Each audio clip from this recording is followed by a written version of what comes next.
दैनिक लोकफन में आपका स्वागत है। अभी हम आए हैं औरंगाबाद तालुका फुलमरी हलन में। अभी यहाँ पे जो है तो कांग्रेस के कार्यकर्ता जमा हुए हैं और यहाँ पे जो है तो हमारे जालना लोकसभा मतदान संघ से कल्याण काड़े चुन के आए हुए हैं।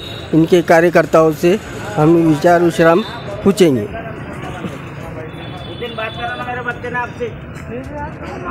नमस्ते अण्णा। नमस्ते नमस्ते। हां, आता आपले कल्याण काळे साहेब निवडून आलेले आहे, त्याच्याबद्दल काही तुम्हाला प्रवचन द्यायचे? हां बिलकुल ठीक।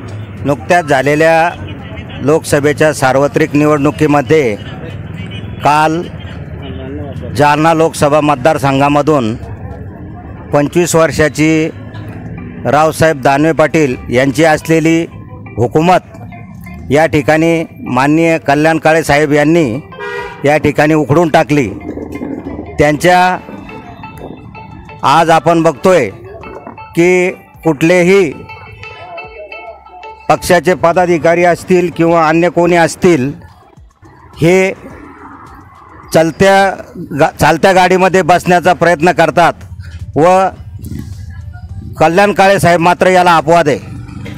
कारण असं की कल्याण काळे साहेबांनी स्वर्गीय विलासराव देशमुख यांच्यापासून आपल्या राजकीय कारकिर्दीला सुरुवात केली आणि आज पावेतो ते आपल्या भारतीय राष्ट्रीय काँग्रेसच्या तत्वाशी कायम एकनिष्ठ राहिले। कारण सेवाभाव हा त्यांचा एकमेव उद्देश या राजकीय माध्यमातून त्यांनी आजपर्यंत जोपासत आले आणि त्यांनी आपल्या पक्षाशी प्रामाणिकपणे राहिल्यामुळं 2 वेळेस त्यांना आमदार होण्याचीही संधी या ठिकाणी मिळाली। त्यानंतर 2 वेळेस आमदारकीला अल्पशा मताने त्यांचा या फुलंब्री मतदारसंघातून विधानसभेसाठी पराभव झाला। मात्र तरी खचून न जाता साहेबांनी 2009ची लोकसभेची निवडणूक लढवली आणि नवखे उमेदवार असलेले डॉक्टर कल्याण काळे साहेब यांनी लोकसभेच्या निवडणुकीमध्ये सुद्धा दानवे पाटील यांना घाम फोडला होता आणि केवळ 8,000च्या फक्त निसटता पराभव त्यांच्या वाट्याला आला होता। मात्र त्यांनी समाजामध्ये वेगवेगळ्या जाती धर्माच्या लोकांशी जे समन्वय कायम सातत्याने ठेवला, त्याची प्रचिती कालच्या निकालामधून आपल्याला पाहायला मिळाली। कारण सर्व जाती धर्माच्या लोकांनी आणि विशेष करून शेतकरी असेल, कष्टकरी असेल, व्यापारी असेल, मजदूर असेल, सर्वांनीच काळे साहेबांनी जीवाचं रान करून आणि त्यांना अनपेक्षित यासाठी म्हणतो की कारण मागच्या 2019च्या निवडणुकीमध्ये 3,500च्या लीडने रावसाहेब पाटील या ठिकाणून निवडून आले। मात्र एवढी लीड काटून आणि परत 1,10,221 मताची लीड एवढ्या मोठ्या मताधिक्य घेऊन रावसाहेब दानवे यांनी काल या ठिकाणी विजय नोंदवला। आणि मी सर्व जालना लोकसभा मतदारसंघातील मतदार बंधू आणि भगिनींचे खूप खूप आभार व्यक्त करतो की आपण एक सच्चा कार्यकर्त्याला, एक नेक कार्यकर्त्याला आपली सेवा करण्याची संधी दिली।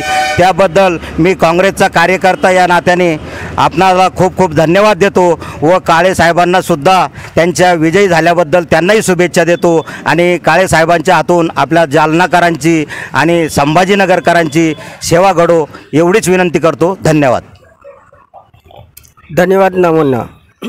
आता आपण बोलू या अब्दुल्ला शेठची, हे पुराणे कार्यकर्ते आणि बोला 2 शब्द बोला। आजच्या या निवडणूक प्रसंगी खूप मोठा आनंद घडला। आज कल्याण काळे साहेबाचा लय दिवसापासून चालते पराभव झाला, मगर आजच्या ह्या घडीला पूरा अगली पिछली पूरी निकल गई उनकी गुरमी 11वीं लोगों के था क्या ऐसा नहीं होगा, वैसा नहीं होगा। आप तो ऐसा हो गया क्या ज़िंदगी की पीढ़ियाँ निकल गई और हमारी उनके पीछे हमारी भी निकल गई। लोग हमको जो नाम रखते थे कि वो ऐसे ये ऐसे, उसके बारे में कोई टेंशन नहीं रहा। और पूरे हर समाज को लेके चलने वाले कांग्रेस पक्ष एक बहुत बड़ा राष्ट्रीय पक्ष है। इन्होंने नाक का सिमुड़ समझ लिए थे, मगर भगवान ने ऐसा कर दिया कि बहुत आगे धक्का दिया। इतना बोल के मैं बात ख़त्म करता हूँ। धन्यवाद. आज एवढा आनंद झाला साहेब आल्याबद्दल, इतला आनंद झाला. भूतोन भविष्य लोक मला एवढे मजा घेत होते की 4 तारखेला तुम्ही पलता भूमी बनवली. आज ते सुद्धा इकडे कुठे दिसत नाही मला बोलणारे. इतला आनंद झाला ना, लय भारी आनंद झाला. आमचे मास्टरशी बोलू आता. हे आजच्या या 2024च्या झालेल्या लोकसभा निवडणुकीच्या निमित्तानं मी एवढंच सांगतो की कल्याण काळे साहेबासारखा सच्चा माणूस, सच्चा कार्यकर्ता काँग्रेस पक्षामध्ये माझ्या माहितीप्रमाणे दुसरा कोणीही नसेल. सगळे लोक, सगळे कार्यकर्ते बरेचसे असे चलतीच्या मागे, बरेचसे पक्ष सोडून गेले. काळेसाहेबाचा नेता अशोक चव्हाण गेला तरी काळेसाहेब डगमगले नाहीत आणि त्यांचं फळ त्यांना मिळालं जनतेनं.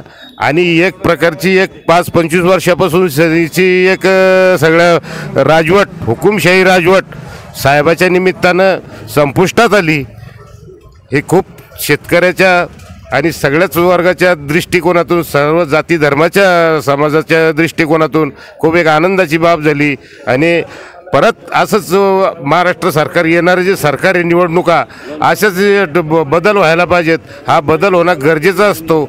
बदल झाला म्हणजे राजकीय नेते लोक, सरकार लोक, सरकारी लोक, कर्मचारी लोक सर्वसामान्याला चांगल्या दृष्टिकोनातून पाहतात. आणि बदल जर नाही झाला तर हे लोक सर्व खालच्या स्तराच्या सर्वसामान्य लोकांना काहीच चांगलं समजत नाही, एक तुच्छ समजतात.